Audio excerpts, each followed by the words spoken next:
I never thought I'd look back on my time at Eldridge boarding school with anything but boredom-induced nostalgia. It was one of those places tucked away in the middle of nowhere, a cluster of old brick buildings surrounded on all sides by dense, ancient woods that seemed to swallow the horizon. The school had been around since the 1800s, or so the faded plaque said, and it felt like it. No cell service worth a damn, mandatory uniforms that itched like hell, and a schedule so rigid it could snap you in half. Lights out at 10 p.m. sharp, classes from dawn till dusk, and the only excitement was sneaking smokes behind the gym or swapping ghost stories in the dorms. My name's Alex, and I was 17 back then, stuck in my junior year. The hostel, they called it the residence hall, was a creaky 3-story beast with rooms that smelled like mothballs and old sweat. Mine was on the second floor, room 212, shared with 3 other guys: Jake, the jock who thought he was God's gift to soccer, Tim, the quiet nerd who buried himself in books, and Raj, who was always cracking jokes to hide how homesick he was. We were a mismatched crew, but in a place like Eldridge, you clung to what you had. The woods were the real star of the show, though. They pressed in from every direction, a wall of twisted oaks and pines that rustled and whispered even on windless nights. At first, the noises were just background static, branches snapping, leaves crunching, the occasional hoot of an owl. But as the months dragged on, they got weirder. Low moans that sounded almost human, like someone groaning in pain far off in the distance. Sharp cracks that echoed like gunfire, but too rhythmic to be random. And sometimes this eerie whistling, high-pitched and wavering, like a tune from a forgotten nightmare.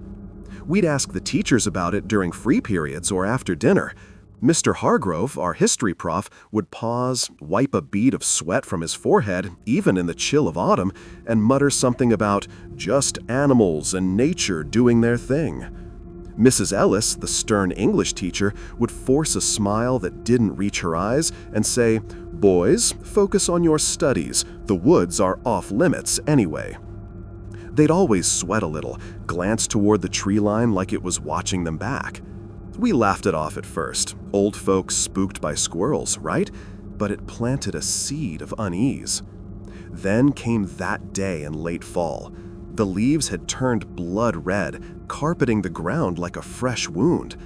We were all herded into the assembly hall after lunch, no explanation. The headmaster, Dr. Whitaker, stood at the podium, flanked by the entire faculty. His face was ashen, hands gripping the edges like he might collapse. "Students," he started, voice cracking before he cleared his throat, "effective immediately, no one is to leave the premises after 9 p.m. That includes the grounds, the paths, everything. And under no circumstances are you to enter the woods. This is not a suggestion, it's an order." The room buzzed with whispers. Dr. Whitaker looked panicked, eyes darting around like he expected something to burst through the doors. The teachers behind him shifted uncomfortably, some sweating visibly under the fluorescent lights. Mrs. Ellis kept twisting her hands, and Mr. Hargrove stared at the floor. It was weird as hell. Something had happened, we could feel it. Raj leaned over and whispered, "Bet someone's dealer got busted in the trees." But even he didn't sound convinced. We filed out buzzing with theories. A bear sighting? Some escaped convict? The warnings were strict. Detention for first offense, expulsion for repeat. But that night, as we lay in our bunks, the woods seemed louder than ever. The moaning was closer, almost like words garbled by distance. I tossed and turned, staring out the window at the black silhouette of the trees. The next morning, it hit us. 3 kids from our class were gone. Mia, the artsy girl with the dyed hair, Kyle, the class clown, and Sarah, the straight-A overachiever. Their beds were empty, lockers untouched. No notes, no signs of packing. The teachers called an emergency roll call, and Dr. Whitaker's voice trembled as he read their names. If anyone knows anything. But we didn't. Rumors flew, elopement, runaway pact, even suicide. but deep down, we knew it tied to the woods. Mia had been obsessed with urban legends, always talking about forest spirits she'd read about online before our crappy Wi-Fi crapped out. Kyle joked about exploring the trees for hidden treasures. Sarah, she was the type to investigate anything suspicious. That afternoon, Jake cornered me in the hall. "Dude, this is messed up. We gotta figure it out." Tim and Raj were in too. We weren't heroes, just bored teens with too much curiosity. After classes, we snuck to the edge of the grounds, where the manicured lawn met the wild underbrush. The woods loomed, dark even in daylight, branches like skeletal fingers reaching out. "Look," Tim whispered, pointing. There, just inside the tree line, was a trampled path. Fresh footprints, sneaker treads that could match any of ours, and scattered leaves with what looked like dark stains. Blood? Mud? We didn't get closer. The warnings echoed in our heads. But as we turned back, I swear I heard that whistling again, faint but mocking. Dinner was tense. The cafeteria buzzed with fear disguised as chatter. Teachers patrolled the halls like guards, eyes sharp. That night, lights out came early. I lay awake, listening. The moanings were insistent now, rising and falling like a chant. Around midnight, I heard footsteps in the hall. Soft, deliberate. Peeking out, I saw Mr. Hargrove slipping down the stairs, flashlight in hand. Where was he going? The next day, another kid vanished, Ben from the floor below. His roommate said he'd been sleepwalking, muttering about voices calling. Gone without a trace. Panic rippled through the school. Classes were canceled. We were confined to dorms. Parents were called, but the lines were down due to weather. Bullshit. The sky was clear. Jake, ever the bold one, suggested we investigate. Tonight, after 9, we sneak out, check the wood's edge. Tim protested, but Raj and I were in. Fear mixed with thrill. Anything beat the suffocating boredom turned terror. We waited till 10:30 when the patrols thinned. Slipping out a side door, we hugged the shadows, hearts pounding. The air was crisp, laced with pine and something metallic. The woods whispered, branches swaying without wind. We reached the tree line, flashlights slicing the dark. "There," Raj hissed. The path from before, deeper now. We followed it a few steps in, leaves crunching underfoot. The whistling started, closer, clearer. It wasn't random. It was a melody, haunting and familiar, like a lullaby twisted wrong. Then, a scream. Sharp, human, cut off abruptly. We froze. "That's Mia," Tim whimpered. "No way," but it sounded like her. We pushed on, deeper than planned. The trees thickened, roots tripping us. My flashlight caught something, a scrap of fabric, Eldridge uniform blue, torn and bloodied. "Guys, we should," I started, but Jake shushed me. Ahead, a clearing. Moonlight filtered through, illuminating. Shapes. Figures hunched over, moaning. No, not moaning, chanting. Low, guttural words in a language I didn't know. We crept closer, hiding behind a fallen log. In the center, a stone altar, weathered and ancient. On it, bodies. Mia, Kyle, Sarah, Ben, pale, eyes wide open, but vacant. Not dead, but empty. Around them, teachers. Dr. Whitaker, Mrs. Ellis, Mr. Hargrove, all in robes, faces twisted in ecstasy or horror.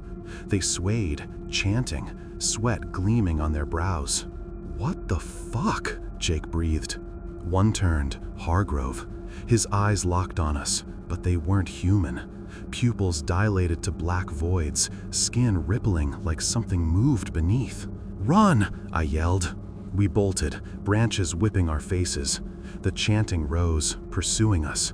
Footsteps, dozens, crashing behind. The whistling pierced the night, now a screech.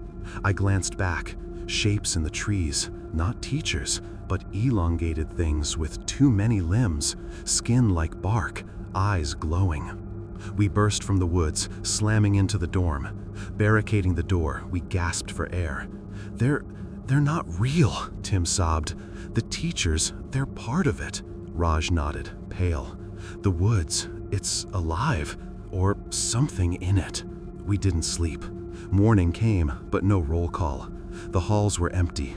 Peeking out, we saw them. Teachers herding remaining students toward the assembly hall. Their faces were wrong. Smiles too wide, eyes too dark. We have to get out, I said, but the gates were locked, woods encircling everything. Jake found a map in the library, abandoned now. There's an old service road through the woods. If we make it, no choice. We armed ourselves with whatever. Bats from the gym, kitchen knives. As dusk fell, the moaning started early. We slipped out, aiming for the road. The woods swallowed us. Flashlights flickered. Batteries dying. No, something draining them. The path twisted, disorienting. Whistling everywhere, echoing. Then Mia's voice. "Alex, help me." But it wasn't her. Too hollow.